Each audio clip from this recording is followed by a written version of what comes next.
Excuse me ভাই, আপনাদের ওয়াশরুমটা কোন দিকে? সরি ম্যাম, আসলে আমাদের ওয়াশরুমটা শুধুমাত্র আমাদের কাস্টমারদের জন্য। কেন বুঝতে পারতেছি না, আমাকে ইমার্জেন্সি এখন যেতে হবে ওয়াশরুমে। সরি ম্যাম, আমার কিচ্ছু করার নেই, কারণ এটা আমাদের পলিসি। দেখেন জান, এটা একটা ইমার্জেন্সি সিচুয়েশন। জান। হ্যাঁ হ্যালো জান, ওয়াশরুমে যাবা? জান, তুমি এখানে থাকলে জানলে তো আমি আসলে এত ঝামেলায় পড়তাম না। তো আমাকে একটু ওয়াশরুমে যেতে হবে। যাও ওয়াশরুমে যাও। হ্যাঁ যাচ্ছি, তুমি বসো। হ্যাঁ ওয়াশরুম কোন দিকে ভাইয়া? সরি, হ্যাঁ এদিকে। সুন্দর না? আমার ওয়াইফ প্রেসার কুকার একটা অনেক প্রেসারে রাখেন, মাঝে মধ্যে নিজেও প্রেসার খেয়ে যায়। Thank you so much. বসুন। না সরি, আমার একটু তাড়া আছে, যেতে হবে। একটা coffee. Some other day. Thank you. Okay, excuse me, আপনার কন্ট্যাক্ট চাচ্ছেন, রাইট? কোনো অসুবিধা নেই, লেটস ওয়াক। শিওর।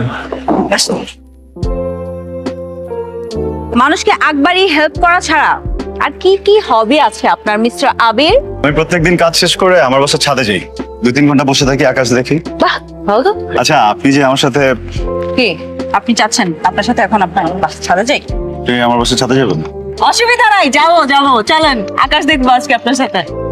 আপনি কি এখানে ঘুমান নাকি? না, এখানে কেন ঘুমাবো? এক ফ্লোর নিচে আমার বাসা, ওখানে ঘুমাই। এবার একটু আকাশ দেখবেন। আকাশ তো কিছু নাই, কি দেখবো বলেন তো? মেঘ দেখা যায়, চোখগুলো একটু একটু ছোট করে ফেলেন, দেখেন তো মেঘের মাঝ দিয়ে কিছু দেখা যায় কিনা। চাঁদ নাকি তারা?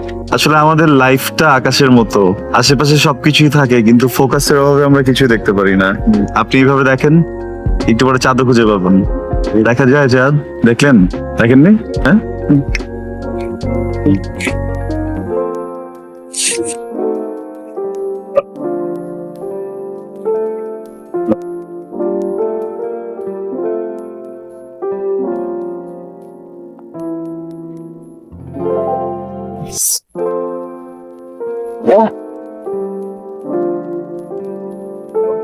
সরি ভাই, সরি।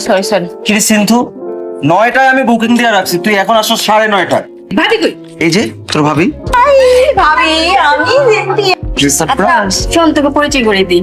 ও হলো সিনথিয়া, নেহালের cousin. and Rizabir, my best friend. ভালো। এখন কি মানুষের বাসায় গিয়ে না বলে চলে আসা সহজ আছে? এখনো কি মেয়েদেরকে সাদায় নিয়ে তারপর তাদের সম্পর্কে ল্যাকটেশন কষানো আছে না? তোকে দুজন ওই। চিনিস? দুজনকে চিনিস? I don't want to know. এই সিন্ধু, এই, কোথায়? জলদি আয় বস। আমি পিছনে বসি। তাও কিছু করার নাই, পিছনেই আরাম লাগে আসলে আমার।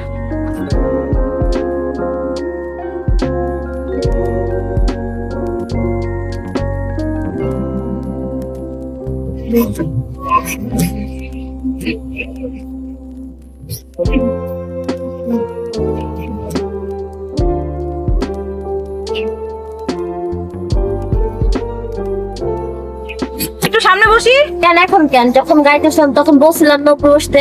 আমার পিছনে বমি আসতেছে।